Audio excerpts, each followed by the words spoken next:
北京大阅兵前的一句150岁预言让全国炸锅，习近平与普京的对话意外引爆国内恐慌，厕所涂鸦、网络热梗、民间觉醒，甚至高铁厕所都成了抗议现场。当局疯狂删帖、立案抓人，却越删越火。宝宝150成为敏感词，却在海外反成笑柄。习近平的长寿言论究竟揭开了怎样的隐忧？这场风暴已经不只是笑谈，而是一场无法掩盖的社会震动。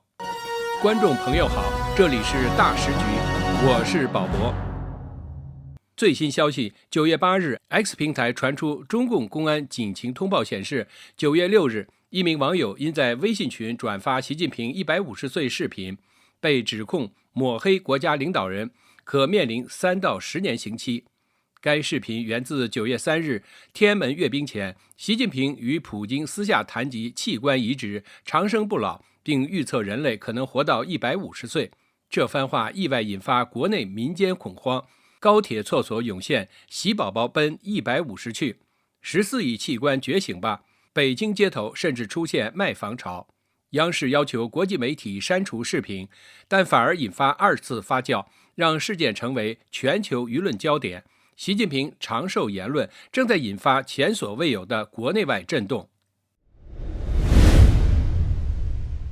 阅兵150岁风波已经闹得沸沸扬扬，没想到在删帖过程中又引出更大祸端。9月6日，多地公安接连发布警情通报，一名网友因在微信群转发习近平150岁视频，被以编造、传播虚假信息刑事立案。警方警告，此类行为可能面临3至10年刑期。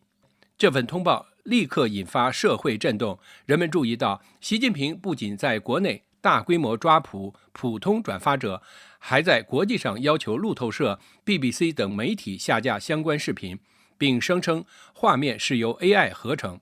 越是极力否认，越凸显这段视频的杀伤力。舆论戏谑，习这是自己挖个坑，把整个中共拖进去，还自己填土把自己埋了。与此同时，央视画面中一句70岁是孩子的话被民间迅速演化为网络热梗，习近平还是宝宝呢。原本只是网友讥讽，却因官方高压封杀彻底点燃舆情，微博、抖音、微信等平台紧急闭屏，150宝宝成为敏感词，但截图、谐音和2次创作依旧层出不穷，越删越火。在海外社交平台上，习 baby 甚至登上热门话题标签，成为国际舆论的笑柄。2025年9月3日，北京天安门阅兵现场本应是国家实力展现的舞台，却因中共党魁习近平与俄罗斯总统普京以及朝鲜最高领导人金正恩的一段私下对话成为焦点。外媒捕捉到画面显示，习近平谈及长寿与器官移植，普京翻译道：以前很少人能活到70岁，但现在70岁还是个孩子。习近平补充道：预测呢，本世纪人类可能活到150岁。这段话迅速通过海外社交媒体和翻墙渠道扩散，在国内引发强烈恐慌，社交媒体更是掀起热议。抖音用户留言：太震惊了，一开始以为是 AI， 他要活到150岁，那真是无间地狱。另一名网友写道：阅兵光鲜背后是底层恐惧，这句话像惊雷，击碎百姓安全感。事件迅速引起国际关注， ABC、BBC、ANN 等媒体报道此事，分析称习近平言论触及长生不老与器官移植，在失踪人口、活摘器官背景下，无疑加剧民众恐慌。民间段子随即流行，70岁是孩子，习近平还是宝宝呢，成为微信、抖音等平台热梗。即便官方封杀，舆论热度仍在民间延续，社会情绪悄然觉醒。尽管中共迅速封杀视频，百度、微信等平台屏蔽所有相关内容，但不少网友通过翻墙渠道获取信息后，仍在国内持续传播，社交媒体热度迅速飙升。9月3日当天，150在微信搜索量突破336万次，比上月暴涨9650.24%，创下近期空前高峰，显示出民众对习近平活到150岁言论的极度震惊，以及舆论发酵的速度之快。高铁上甚至出现所谓厕所革命，公共厕所门上被写下有朋友30出头走了，习猪却奔150去，14亿器官觉醒吧。S 平台网友文庸发布截图，仅1天阅读量就突破74万。大量网友评论，看来中共得给所有厕所派武警把门了，厕所革命开启新纪元，是时候觉醒了。这一现象不仅是文字传播，更成为民间对中共高压管控和言论封锁的集体回应。网友们以幽默和讽刺不断创新新梗，凸显对信息流量的渴望。在微博、抖音、B 站等平台，150岁、宝宝、器官移植等关键词迅速转化为弹幕、短视频和截图，成为民间自发的舆论符号。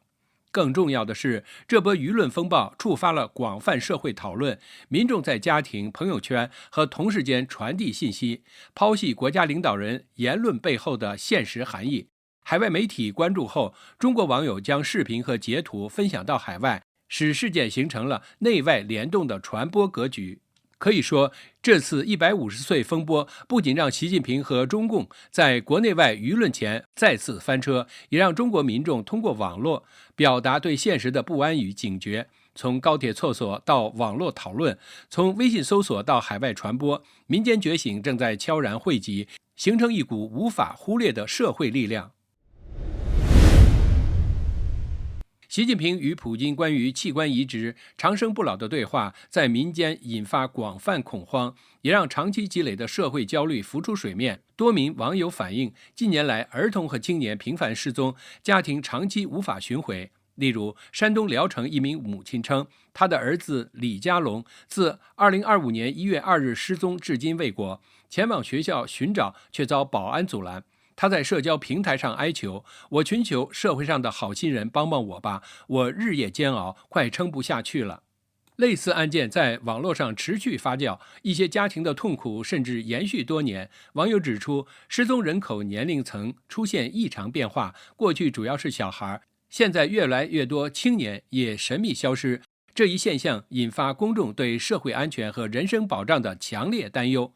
活摘器官、人口消失等敏感话题再次成为舆论焦点。与此同时，中国城市和乡村街头景象异常冷清，武汉、厦门、合肥、上海等大城市的街道空旷，商场、超市、网红店铺转手广告褪色，无人接盘。网友描述，1300多万人口的武汉，景区、街道、商场几乎看不到人，外卖订单下降60%，早晚高峰不再拥堵，网红店排队的景象彻底消失。分析认为，部分打工人口回流老家，但农村人口也减少，城市空旷更加明显。一位网友说，县城都没人，大城市也空荡荡，年轻人只在家点外卖不出门。民众对这种异常现象感到困惑和不安，在社交媒体上热议。全国大部分地方都是这样，人口明明增加了，却看不到人，城市和乡村像被抽空一样。这些讨论既反映出现实焦虑，也折射出对社会治理和公共安全的质疑。在150岁风波的背景下，这股恐慌进一步放大。习近平公开谈及长寿与器官移植，使部分民众将长期失踪的儿童、青年与高层神秘行为联系起来，形成更强烈的不安感。有人直言，北京肯定是首选器官供应基地，高官家人早就撤了。这种观点揭示出民众对现实的不信任，也让社会情绪在恐慌与悲愤中交织。总体而言，孩子失踪、城市冷清与民众恐慌互为映照，显示出潜在的社会焦虑正在蔓延，与习近平阅兵前的对话和风波紧密相连，成为中国民众心中挥之不去的阴影。从北京天安门阅兵前的私密对话，到民间觉醒行动、网络符号，再到国际舆论的聚焦，习近平150岁风波形成一条完整链条。国内民众恐慌、厕所革命以及国际媒体报道交织，让事件的即时性和社会意义愈发凸显。中共在信息封锁与舆论控制上的极端手段，在全球化传播与民间觉醒面前彻底失效。习近平不仅在国内翻车，在海外媒体面前也难以挽回面子。这一事件已经深深烙印在整个社会的记忆里，成为全民无法回避的震撼与警示。这里是大时局，感谢您的陪伴与思考，请订阅、分享并打开小铃铛，一起在动荡中坚守真相，在黑暗中点燃希望。